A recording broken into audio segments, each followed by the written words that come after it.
முயலப்படும் என்கிறார் வள்ளுவர். இங்க உட்கார்ந்து இருக்கோம் அப்படின்னா அம்பாளுடைய கருணையினால நம்மள உட்கார்ந்து இருக்கோமா. இந்த நாள் ஒரு உன்னதமான நாட்களாக கூறுகிறது சாஸ்திரங்கள். அஷ்டமி அப்படின்னு துர்கா அஷ்டமின்னு நம்ம பெயர்லாம் கேட்டிருக்கோம் இல்லையா. இன்னைய அஷ்டமி அப்படின்னு சொல்லக்கூடிய நாள் அசோகாஷ்டமி அப்படின்னு ஒரு வார்த்தை சொல்றது. இன்னைய நாள் என்ன அப்படின்னா அசோகாஷ்டமி அப்படின்னா ராமநவமிக்கு முத நாள் தசரதன் ரொம்ப சந்தோஷப்பட்டானாம். அப்ப சந்தோஷப்படும் பொழுது சொன்ன நம்ம தசரதன் உலகத்துல எந்த பெண்களுக்கும் துக்கம் சோகமே இருக்கக்கூடாதுன்னு நிபந்தனை கொண்ட நாள் இன்னைய நாள். அதனால்தான் இந்த அஷ்டமிக்கு அசோகாஷ்டமி அப்படின்னு பேர். சோகம் அசோகம் இல்லையா, அப்படி சொல்றது சாஸ்திரங்கள். இன்றைய நாள் நம்ம ஆலயத்தில் நாமெல்லாம் வழிபாடுகள் செய்கின்றோமே, ஆனால் அந்த ஆலயத்தினுடைய பிரதிநிதிகளாக ஒரு மனிதனுடைய தன்மை கூறுகிறதா. என்ன அப்படின்னு கூறுது சொல்றது அப்படின்னா நம்ம காமாட்சி அம்மனுடைய அனுகிரகத்தினால இங்க இவ்வளவு பேர் அமர்ந்துருக்கோம் அப்படின்னா அதுக்கு ஒரு நிழல் அவசியம் இல்லையா. நிழல் அப்படின்னா எப்படி அப்படின்னா நல்லா வெயில் அடிச்சிருக்கு, கொடையை எடுத்துட்டு போறோம் இல்லையா. வேற என்ன பண்ணுவோம், எங்க மரமா இருக்கோ அந்த இடத்துல எல்லாம் நின்று இருக்கும் இல்லையா. வெயில நடந்துட்டு இருக்குமோ, காலில் கொதிக்க நடக்கிறோம் அப்படின்னா செப்பல் போட்டு நடக்கிறோம். ஒரு தர்மங்கள் நம்மெல்லாம் பண்ணணும் அப்படின்னா அதுக்கு ஒரு நிழல் அவசியமாகும். அந்த நிழல் யார் அப்படின்னா ஆலயத்துல பணி செய்யக்கூடிய ஒரு அன்பர், அந்த நிர்வாகின்னு சொல்லுவோம் இல்லையா. நமது தண்டாயுதபாணியார் அப்படின்னு சொல்லக்கூடிய அன்பர், அவருடைய நிழலாக அம்பாளானவன் நமக்கெல்லாம் ஒரு கருணை கடாட்சங்களாக செய்து கொண்டிருக்கின்றான் இந்த சண்டியார். இரண்டாவது காலத்திலே அன்னையானவள் ஸ்ரீ சூக்தம் என்று சொல்லக்கூடிய மகா மந்திரங்களினாலே ஹோமங்கள் எல்லாம் நினைவுடும் பொழுதோ பக்தியினுடைய பிரகாசங்கள் எவ்வாறு அப்படின்னு கேட்கிறதாம்.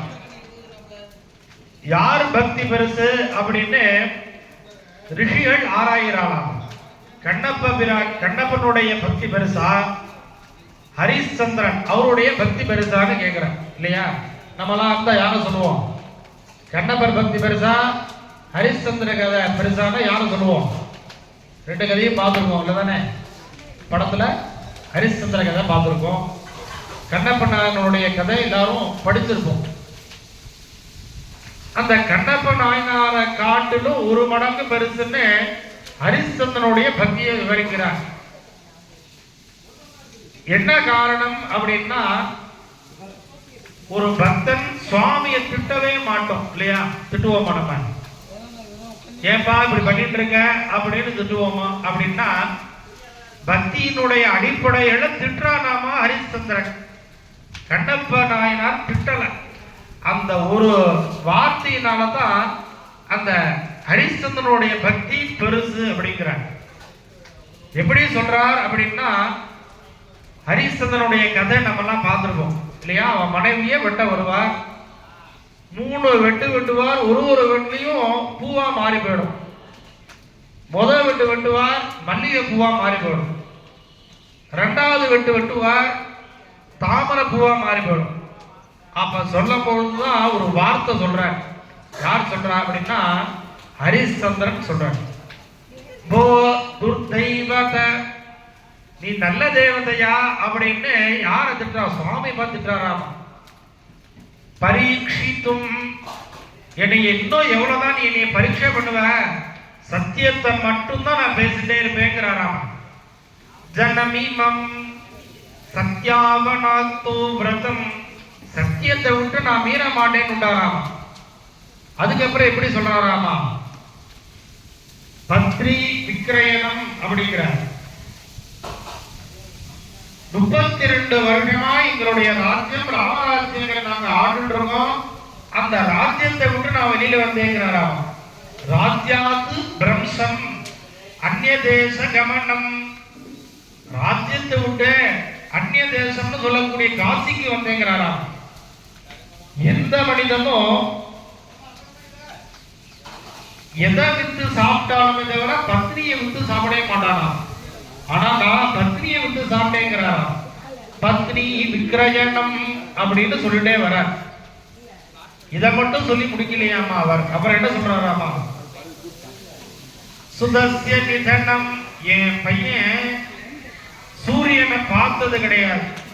ஆனா நான் எப்படி வரேன் அப்படின்னா, காசியில பிச்சைக்கார மாதிரி ஒரு ரோட்ல செப்பல் கூட இல்லாம என் பையனை கூட்டிட்டு வந்துட்டு இருக்கேன் அப்படிங்கிறாராம். அதை மட்டும் சொல்லி முடிக்கலையாமா. என் பையனை சண்டால தாசின் சமே சண்டாளனுக்கு கொடுத்துட்டேன் என் பையனை அப்படிங்கிறார்.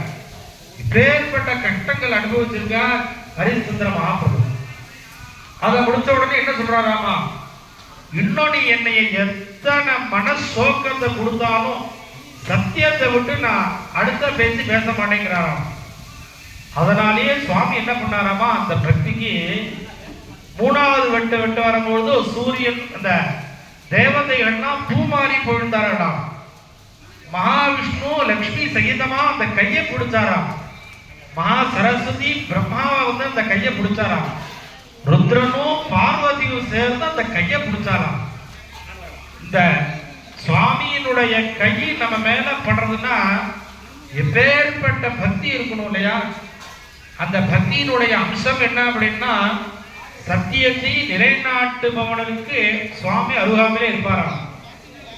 அப்பேற்பட்ட சரித்திரங்களாக கூறி இந்த யாகத்தினுடைய அம்சங்களாக அன்னை மகாலட்சுமியினுடைய ஒரு பிரசாதங்களினை பெறக்கூடிய வண்ணங்களாக இந்த தருணங்களில நாமெல்லாம் சேர்ந்து மந்திரங்களினை சொல்லி எம்பெருமானை அன்னை பராசக்தியினை பிரார்த்தனை பண்ணி இந்த மகிமை வாய்ந்ததொரு யாகங்களினை நாம் கண்டுகளித்து பேர் ஆனந்தங்களினை பெறுவோமாக. எல்லாரும் சேர்ந்து கை கூப்பி அம்பால மகாலட்சுமியை தியானம் பண்ணி எல்லாருக்கும் தெரிஞ்ச மந்திரங்கள் தான், அந்த தெரிஞ்ச மந்திரங்கள் தான் நம்ம சொல்லி அம்பால வழிபாடுகள் பண்ண போறோம். எல்லாரும் சேர்ந்து சொல்லலாமா? ஓம் சக்தி, ஓம் சக்தி, சர்வ மங்கள மாங்கல்யே சிவே சர்வார்த்த சாதிகே சரண்யே திரியம்பிகே கௌரி நாராயணி நமோஸ்துதே வித்யா வந்தம் யசஹ வந்தம் லக்ஷ்மி வந்தம் ஜனம் குரு ரூபம் தேஹி ஜயம் தேஹி யசோ தேஹி த்விஷோ ஜஹி எண்ணிய முடிதல் வேண்டும் நல்லவே எண்ணம் வேண்டும் திண்ணிய நெஞ்சம் வேண்டும் தெளிந்த நல்ல அறிவு வேண்டும் பண்ணிய பாவமெல்லாம் பரிதி முன் பணியே போல அங்கும் எங்கும் தரித்திடல் வேண்டும் அன்னாய். ஓம் சக்தி பராசக்தி. இப்பொழுது அஸ்திர ஹோமங்களோடும் மங்கள மகாபூர்ணாகுதியானது நடைபெறுகின்றன. அதே சமயங்களில் நேற்றைய தினம் கூறிய வண்ணம் வஸ்திர ஹோமங்கள் செய்யும் பொழுதோ நாதங்களில் ஓம் சக்தி ஓம் சக்தி ஓம் சக்தி ஓம் நேற்றைய வண்ணமாக வஸ்திர ஹோமங்கள் செய்யும் பொழுதோ மங்கள வாத்தியங்களோடு